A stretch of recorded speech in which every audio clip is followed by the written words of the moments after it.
जय हिंद। तो आज मैं फिर से लेकर आया हूं एसएससी और रेलवे के 25 एमसीक्यू जीके जीएस क्वेश्चन का सेट 3। इससे पहले मैं सेट 1 और सेट 2 अपलोड कर चुका हूं और उन वीडियोज़ में भी मैंने बहुत सारे इंपॉर्टेंट क्वेश्चन कवर किए हुए हैं। तो अगर अभी तक आपने उन वीडियोज़ को नहीं देखा है तो जाके वीडियो लिस्ट में उन वीडियोज़ को भी देख ले, क्योंकि उनमें ही बहुत सारे इंपॉर्टेंट क्वेश्चन और उसके साथ मैंने इंपॉर्टेंट फैक्ट्स भी बताए हैं जो आपके आने वाले एग्ज़ाम के लिए काफ़ी हेल्पफुल रहेगा। और आज के वीडियो में भी मैं आपके लिए इंपॉर्टेंट क्वेश्चन लेकर आया हूं और जो मैं उसके साथ एक्स्ट्रा फैक्ट बताता हूं, आप उन क्वेश्चनों को भी याद रखने की कोशिश कीजिए, क्योंकि वो भी उतने ही इंपॉर्टेंट है जितने ये सेट के क्वेश्चन हैं। और अगर अभी तक आपने हमारे चैनल को सब्सक्राइब नहीं किया है तो जल्दी से चैनल को सब्सक्राइब कर ले और बेल आइकन ही प्रेस कर ले ताकि आखिर नोटिफिकेशन आपको मिलती रहे। तो चलिए आज का वीडियो शुरू करते हैं हम। हमारा पहला क्वेश्चन है, पिरेनेज पर्वत किन दो देशों के बीच सीमा बनाती है? आपके सामने ऑप्शन है स्पेन एवं फ्रांस, पोलैंड एवं जर्मनी, स्पेन एवं पुर्तगाल या फ्रांस एवं जर्मनी। तो इसका राइट आंसर है ऑप्शन ए, स्पेन एवं फ्रांस। पिरेनेज पर्वत स्पेन एवं फ्रांस के बीच में अंतर्राष्ट्रीय सीमा बनाती है। आप इन दोनों को मैप के माध्यम से देख सकते हैं। ये ऊपर है फ्रांस और नीचे में स्पेन है और इन्हीं दोनों देशों के बीच में पिरेनेज पर्वत स्थित है, जो इन दोनों देशों के बीच में अंतर्राष्ट्रीय सीमा बनाती है। बात करें पोलैंड और जर्मनी के बीच की सीमा रेखा की, तो इनके बीच में हिंडनबर्ग सीमा रेखा है जो इन दो देशों के बीच में अंतर्राष्ट्रीय सीमा बनाती है। स्पेन एवं पुर्तगाल के बीच में मिनेसोटा का पठार है जो इन दो देशों के बीच में स्थित है। और फ्रांस और जर्मनी के बीच में मैगिनोट रेखा है जो इन दो देशों के बीच का सीमा निर्धारण करती है। एक बार मैप के माध्यम से इन सब को देख लेते हैं। जैसे मैंने आपको बताया, जर्मनी एवं पोलैंड के बीच में हिंडनबर्ग रेखा है जो इन दो देशों के बीच में सीमा का निर्धारण करती है। पुर्तगाल एवं स्पेन के बीच में मेसेटा की पठार है जो इन दो देशों के बीच में सीमा का निर्धारण करती है। तथा फ्रांस एवं जर्मनी के बीच में मैगिनोट रेखा है जो इन दो देशों के बीच का सीमा निर्धारण करती है। नेक्स्ट क्वेश्चन है, किस महाद्वीप में सर्वाधिक देश स्थित है? आपके सामने ऑप्शन है एशिया, यूरोप, अफ्रीका या उत्तरी अमेरिका। तो इसका राइट आंसर है ऑप्शन सी यानी अफ्रीका। अफ्रीका महाद्वीप में सबसे अधिक देश है। लगभग 54 स्वतंत्र देश अफ्रीका महादेश में शामिल है और 50 देश एशिया महादेश में शामिल है। लेकिन क्षेत्रफल और जनसंख्या की दृष्टि से एशिया महादेश विश्व का सबसे बड़ा महादेश है और अफ्रीका महादेश विश्व का दूसरा महादेश है। आप इन मैप के माध्यम से देख सकते हैं, ये ग्रीन कलर में जो है ये एशिया है और नीचे में उसके ऑरेंज कलर का है वो अफ्रीका है। और बाकी महाद्वीप भी इस मैप में आपको दिखाई दे रहे होंगे, जैसे Europe, north America, south America और ऑस्ट्रेलिया। और ऑस्ट्रेलिया सबसे छोटा महाद्वीप है। नेक्स्ट क्वेश्चन है, भारतीय संविधान में प्रस्तावना की भाषा किस देश से ली गई है? आपके सामने ऑप्शन है जापान, अमेरिका, ऑस्ट्रेलिया या कनाडा। तो इसका राइट आंसर है ऑप्शन सी यानी ऑस्ट्रेलिया। ऑस्ट्रेलिया से भारतीय संविधान में प्रस्तावना की भाषा ली गई है। अगर बात करें जापान से, तो जापान से विधि द्वारा स्थापित प्रक्रिया का प्रावधान लिया गया है। अमेरिका से मौलिक अधिकार, राष्ट्रपति की नियुक्ति तथा उस पर महाभियोग इत्यादि लिया गया है। तथा कनाडा से संघात्मक विशेषता, राज्यपाल की नियुक्ति, संघ एवं राज्य के बीच शक्ति विभाजन इत्यादि का प्रावधान लिया गया है। नेक्स्ट क्वेश्चन है, कांग्रेस की स्थापना किसके समय हुई? आपके सामने ऑप्शन है Lord Dalhousie, Lord Dufferin, Lord William Bentinck या लॉर्ड माउंटबेटन। तो इसका राइट आंसर है ऑप्शन बी यानी लॉर्ड डफरिन। कांग्रेस की स्थापना 28 दिसंबर 1885 को मुंबई में हुई थी और इसके प्रथम अध्यक्ष WC बनर्जी यानी बोमेश चंद्र बनर्जी थे और इसके संस्थापक A.O. होम को माना जाता है जो स्कॉटलैंड निवासी थे। बात करें लॉर्ड डलहौजी की, तो इनके समय में भारत में प्रथम बार रेलगाड़ी का परिचालन हुआ था। लॉर्ड विलियम बेंटिंक ये भारत के प्रथम गवर्नर जनरल थे तथा लॉर्ड माउंटबेटन ये स्वतंत्रता के समय भारत के गवर्नर जनरल थे। नेक्स्ट क्वेश्चन है, बांग्लादेश की सीमा इनमें से किस राज्य के साथ नहीं लगती? आपके सामने ऑप्शन है मेघालय, असम, सिक्किम या त्रिपुरा। तो इसका राइट आंसर है ऑप्शन सी यानी सिक्किम। बांग्लादेश की सीमा सिक्किम से नहीं लगती है। बांग्लादेश भारत के 5 राज्यों के साथ अपनी सीमा साझा करती है। यह है पश्चिम बंगाल, असम, मेघालय, त्रिपुरा तथा मिजोरम। यही 5 राज्य हैं जिनसे बांग्लादेश अपना सीमा साझा करती है। एक बार आप इसको मैप के माध्यम से देखकर याद करने की कोशिश कर सकते हैं और आप देख सकते हैं कि सिक्किम कैसे बांग्लादेश से अपना सीमा साझा नहीं करती है, क्योंकि बांग्लादेश और सिक्किम के बीच में कुछ एरिया पश्चिम बंगाल का आ जाता है, जिस कारण से सिक्किम और बांग्लादेश का संपर्क नहीं हो पाता है। तो आप इसको मैप के माध्यम से याद रखिए तो आपको आसानी से याद हो जाएगा। नेक्स्ट क्वेश्चन है, श्वेत रक्त कोशिका का जीवन काल कितना होता है? 3 से 4 दिन, 10 से 12 दिन, 20 से 22 दिन या 25 से 30 दिन? तो इसका राइट आंसर है ऑप्शन ए यानी 3 से 4 दिन। आपको पता होगा कि मानव शरीर में दो तरह के रक्त होते हैं, WBC और RBC यानी श्वेत रक्त कोशिका और लाल रक्त कोशिका। तो श्वेत रक्त कोशिका का जीवन काल 3 से 4 दिन का होता है और लाल रक्त कोशिका का जीवन काल 120 दिन का होता है। नेक्स्ट क्वेश्चन है, बल का SI मात्रक क्या है? आपके सामने ऑप्शन है किलोग्राम मीटर पर सेकेंड, किलोग्राम मीटर स्क्वायर पर सेकेंड, किलोग्राम मीटर पर सेकेंड स्क्वायर या किलोग्राम पर मीटर सेकेंड स्क्वायर। तो इसका राइट आंसर है ऑप्शन सी यानी किलोग्राम मीटर पर सेकेंड स्क्वायर। आपको पता होगा कि बल बराबर होता है यानी F बराबर ma यानी द्रव्यमान गुणे त्वरण, और द्रव्यमान का मात्रक किलोग्राम और त्वरण का मात्रक मीटर पर सेकेंड स्क्वायर होता है। तो दोनों को मिलाकर बल का मात्रक किलोग्राम मीटर पर सेकेंड स्क्वायर होगा। तो कभी कभी आपको ऑप्शन में बल का SI मात्रक न्यूटन ना देखें, ये भी दे देगा किलोग्राम मीटर पर सेकेंड स्क्वायर। तो आपको दोनों मात्रक याद होने चाहिए। नेक्स्ट क्वेश्चन है, सोवियत संघ का विघटन कब हुआ? आपके सामने ऑप्शन है 1989, 1991, 1993 या 1971। तो इसका राइट आंसर हो जाएगा ऑप्शन बी यानी 1991।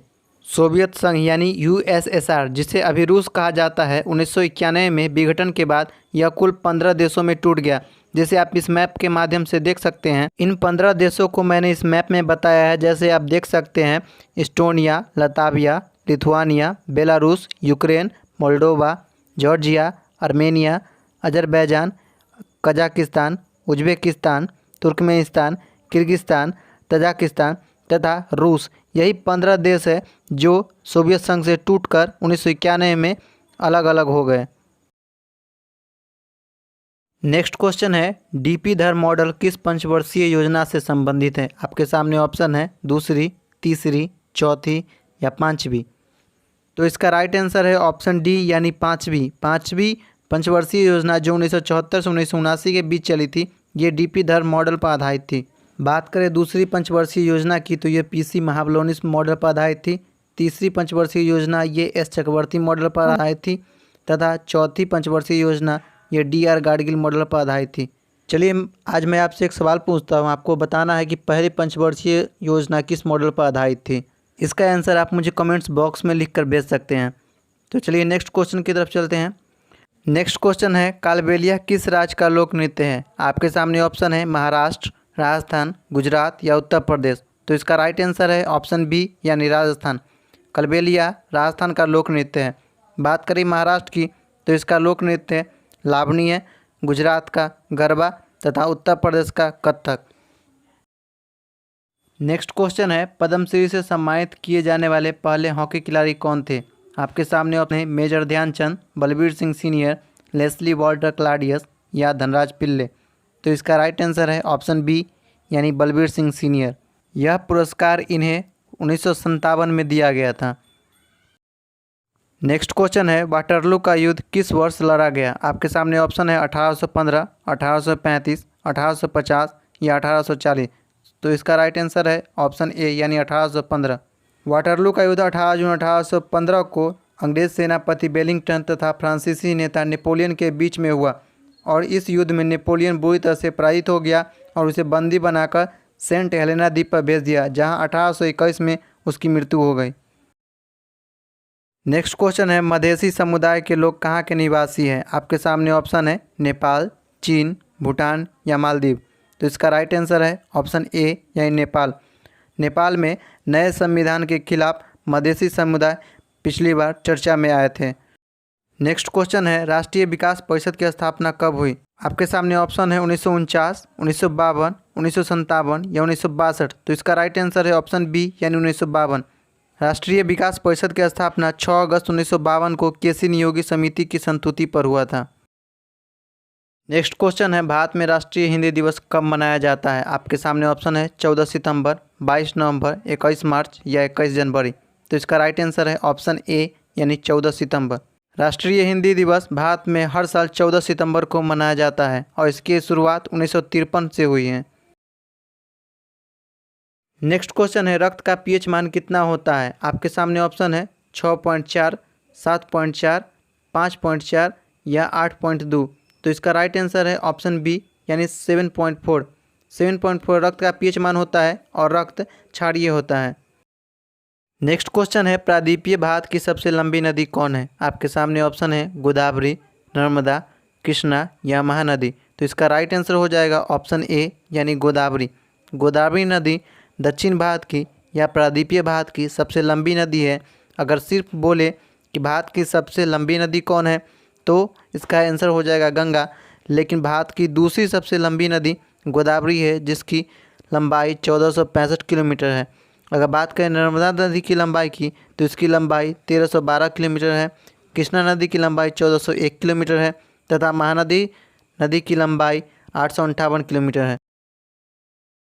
नेक्स्ट क्वेश्चन है भीम का पूर्ण रूप क्या है? आपके सामने ऑप्शन है Bharat initiative for money, Bharat invitation for money, Bharat immediate for money या भारत इंटरफेस फॉर मनी। तो इसका राइट आंसर हो जाएगा ऑप्शन डी यानी भारत इंटरफेस फॉर मनी और इसकी शुरुआत 2016 में की गई थी। नेक्स्ट क्वेश्चन है गीत गोविंद टीका ग्रंथ की रचना किसने की? आपके सामने ऑप्शन है मीराबाई, तुलसीदास, कबीर या जयदेव। तो इसका राइट आंसर है ऑप्शन ए यानी मीराबाई। गीत गोविंद टीका ग्रंथ की रचना मीराबाई ने की थी। बात करें तुलसीदास की तो इन्होंने रामचरितमानस तथा गीतावली की रचना की। कबीर ने बीजक की रचना की तथा जयदेव ने गीत गोविंद की रचना की।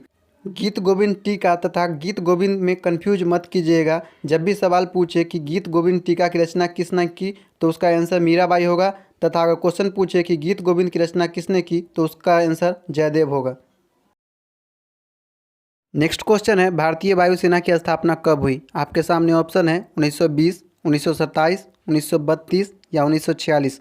तो इसका राइट आंसर है ऑप्शन सी यानी 1932। भारतीय वायुसेना की स्थापना 8 अक्टूबर 1932 को की गई थी, इसलिए 8 अक्टूबर को प्रतिवर्ष भारतीय वायुसेना दिवस मनाया जाता है। नेक्स्ट क्वेश्चन है गौतम बुद्ध की मां का संबंध किस वंश से है? आपके सामने ऑप्शन है केलिय वंश, शाक्य वंश, ज्ञात्रिक वंश या इक्ष्वाकु वंश। तो इसका राइट आंसर है ऑप्शन ए यानी केलिय वंश। गौतम बुद्ध की मां का संबंध केलिय वंश से है तथा पिता का संबंध शाक्य वंश से है और गौतम बुद्ध का जन्म 563 ईसा पूर्व लुम्बिनी नामक स्थान पर हुआ था। इनके पिता का नाम सुद्धोधन तथा माता का नाम महामाया देवी था। नेक्स्ट क्वेश्चन है वास्को डी गामा की मृत्यु कहाँ हुई? आपके सामने ऑप्शन है भारत में, पुर्तगाल में, इंग्लैंड में या स्पेन में। तो इसका राइट आंसर है ऑप्शन ए यानी भारत में। वास्को डी गामा की मृत्यु 1524 में भारत में हो गई थी और इसका समाधि स्थल गोवा में है। वास्को डी गामा पुर्तगाल यात्री था जो 1498 में प्रथम बार भारत आया था। वास्को डी गामा भारत में कुल 3 बार आया था। प्रथम बार 1498 में, दूसरी बार 1502 में तथा तीसरी बार 1524 में, और 1524 में ही इसकी मृत्यु हो गई थी। दांदेली वन्यजीव अभयारण्य किस राज्य में है? आपके सामने ऑप्शन है कर्नाटक, केरल, महाराष्ट्र या गोवा। तो इसका राइट आंसर है ऑप्शन ए यानी कर्नाटक। दांदेली वन्यजीव अभयारण्य कर्नाटक में है। अगर बात करें केरल राज्य की वन्यजीव अभयारण्य की तो यहाँ पे प्रालंबिकुलम तथा पेरियार वन्यजीव अभयारण्य है। महाराष्ट्र में पेंच, तंसा तथा बोरीवली वन्यजीव अभयारण्य है तथा गोवा में भगवान महावीर राष्ट्रीय उद्यान है। नेक्स्ट क्वेश्चन है बी आर डिस्प्लेस्ड किसकी आत्मकथा है? आपके सामने ऑप्शन है मलाला यूसुफजई, बाबा रामदेव, प्रणब मुखर्जी या एपीजे अब्दुल कलाम। तो इसका राइट आंसर है ऑप्शन ए यानी मलाला यूसुफजई। आपको ज्ञात होगा कि मलाला यूसुफजई को 2014 में शांति का नोबेल पुरस्कार दिया जा चुका है। अगर बात करें बाबा रामदेव की आत्मकथा के बारे में तो इनकी आत्मकथा का नाम माई लाइफ माई मिशन है।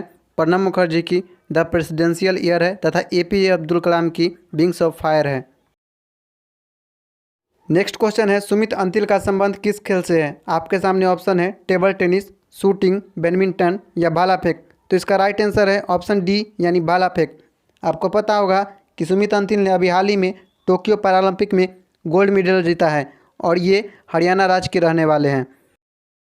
तो ये था हमारा एसएससी और रेलवे के 25 एमसीक्यू जीके जीएस क्वेश्चन का सेट 3। उम्मीद है कि आपको ये सेट बहुत अच्छा लगा होगा और इससे काफ़ी कुछ जानकारी आपको सीखने को मिली होगी। अगर वीडियो अच्छी लगी हो आपको तो प्लीज़ वीडियो को लाइक करें और चैनल पर नए हैं अभी तक चैनल को सब्सक्राइब नहीं किए हैं तो जल्दी से चैनल को सब्सक्राइब कर ले और साथ में बेल आइकन भी प्रेस कर ले ताकि आगे की नोटिफिकेशन आपको मिलती रहे और ऐसे ही 25 MCQ GK GS क्वेश्चन के साथ मिलते हैं अगले वीडियो में। तब तक के लिए जय हिंद।